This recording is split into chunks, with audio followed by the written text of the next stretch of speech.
Dobrý deň. Viete, Google nedávno urobil asi najväčšiu zmenu vo vyhľadávaní za posledných 10 rokov. A zatiaľ, čo niektorí v tom vidia hrozbu pre podnikateľov, to môže byť naozaj obrovská príležitosť. Tak sa na to poďme spoločne pozrieť, ukážeme si, čo sa presne deje a ako sa dá táto zmena otočiť vo vlastný prospech. A možno ste si to už aj sami všimli pri poslednom googlovaní. Hľadáte niečo a zrazu na samom vrchu stránky sa objaví niečo úplne nové. Nevyzerá to ako tie klasické modré odkazy, však? No presne toto je tá zmena, o ktorej sa dnes budem rozprávať. Takže, poďme si to rozmeniť na drobné. Čo to vlastne je, ten tzv. Prehľad od AI a prečo to tak zásadne mení pravidlá hry vo vyhľadávaní, na ktoré sme boli zvyknutí? Volá sa to teda prehľad od AI, v angličtine ešte sa s tým možno stretli ako AI Overview a najlepšie si to predstavíte asi takto. Umelá inteligencia od Google v podstate prečíta tie najlepšie zdroje na internete za vás a potom vám z nich vytvorí také stručné, jasné zhrnutie priamo vo výsledkoch. Je to ako by ste mali z osobného asistenta, ktorý vám spraví rešerš v priebehu sekundy. V praxi to teda znamená, že bežné hľadanie sa mení z obyčajného zoznamu odkazov na taký kurátorský výber. Čiže namiesto toho, aby sa človek musel preklikávať desiatkami rôznych stránok, umelá inteligencia mu priamo naservíruje a odporúči tie najlepšie zdroje.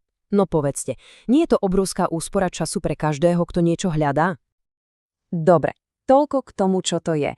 Ale teraz tá kľúčová otázka, najmä pre podnikateľov. Prečo by nás to malo zaujímať? No, práve táto nová funkcia totiž vytvára úplne novú šancu, ako dostať svoj web pred oči potenciálnych zákazníkov. A ten kľúčový bod je presne toto. Byť v tom prehľade od AI znamená byť na tzv. Pozícii 0. Úplne hore. Ešte pred tým prvým klasickým výsledkom. Je to skrátka to najviditeľnejšie miesto, o akom sa podnikateľom doteraz možno ani nesnívalo. A pozor, toto nie je len nejaká teória. Tu máme aj dôkaz priamo z praxe. Monika Nemcová hovorí, a teraz citujem, viacerí klienti mi povedali, že ma oslovili práve kvôli tomu, našli ma medzi odporúčanými zdrojmi. Koniec citátu. Čiže keď vás AI odporúči, ľudia to vnímajú ako punc najvyššej kvality a dôvery. A presne tá dôvera je tu kľúčová. Ľudia majú akosi prirodzenú tendenciu veriť odporúčaniam od umelej inteligencie, takže keď ich v tom prehľade zaujme nejaký web, je oveľa vyššia šanca, že z tej počiatočnej zvedavosti sa stane reálny, konkrétny dopyt. A teraz sa podržte. Ako rýchlo sa to dá dosiahnuť? Neuveriteľne rýchlo. Jednej z klientiek sa podarilo dostať do tohto AI prehľadu len 3 hodiny potom, že publikovala článok. 3 hodiny. To je jasný dôkaz, že ak sa tvorí ten správny obsah, výsledky môžu prísť naozaj takmer okamžite. Dobre, takže vieme, čo to je a vieme, prečo je to dôležité. Teraz tá najdôležitejšia časť. Ako sa tam vlastne dostať? Poďme na tie praktické kroky. Verte mi, dostať sa do tohto exkluzívneho priestoru nie je žiadna mágia, ale vyžaduje si to premyslený a cielený prístup. Celé to v podstate stojí na 3 základných pilieroch. Po prvé, jasná a prehľadná štruktúra webu. Po druhé, dobre zorganizovaný obsah. A po tretie, a to je asi to najdôležitejšie, autentické znalosti z prvej ruky. Pozrime sa na ten obsah. Viete, umelá inteligencia a vlastne aj ľudia milujú poriadok. Keď je obsah pekne štrukturovaný s jasnými nadpísmi, odrážkami, možno nejakými krátkými zhrnutiami, tak sa v tom ľahko orientuje nielen človeku, ale aj tomu algoritmu. A to výrazne zvyšuje šancu, že si vás všimne. Technická stránka a štruktúra sú teda základ.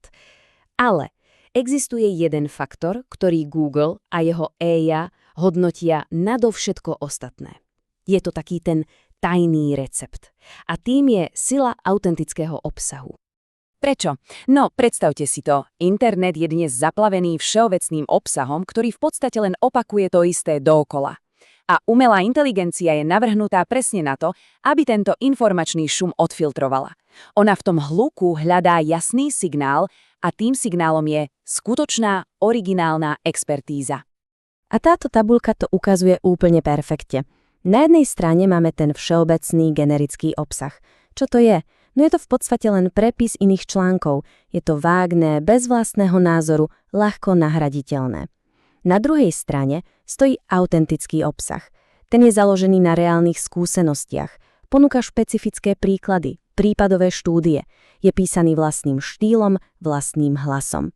A presne toto buduje dôveru a autoritu. A hádajte, čo z toho AI hľadá? Samozrejme ten autentický. Takže, ak si máte odniesť jednu jedinú vec, nech je to toto. AI nechce ďalšiu kópiu. Google nepotrebuje zaindexovať článok na tú istú tému, ktorý hovorí to isté. Chce počuť jedinečný pohľad, reálne skúsenosti, skrátka chce tú vašu odbornosť.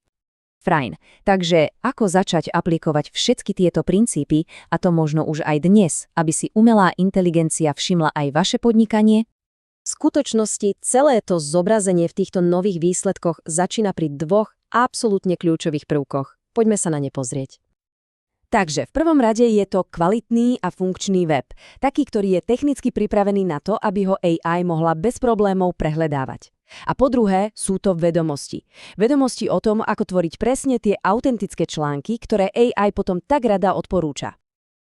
A samozrejme, ak človek cíti, že v technickej stránke alebo v tvorbe obsahu nie je úplne doma, na to sú tu riešenia. Napríklad my pomáhame budovať presne také weby, ktoré AI miluje. A k tomu poskytujeme aj videonávody, ktoré krok za krokom ukážu, ako tvoriť ten správny, úspešný obsah.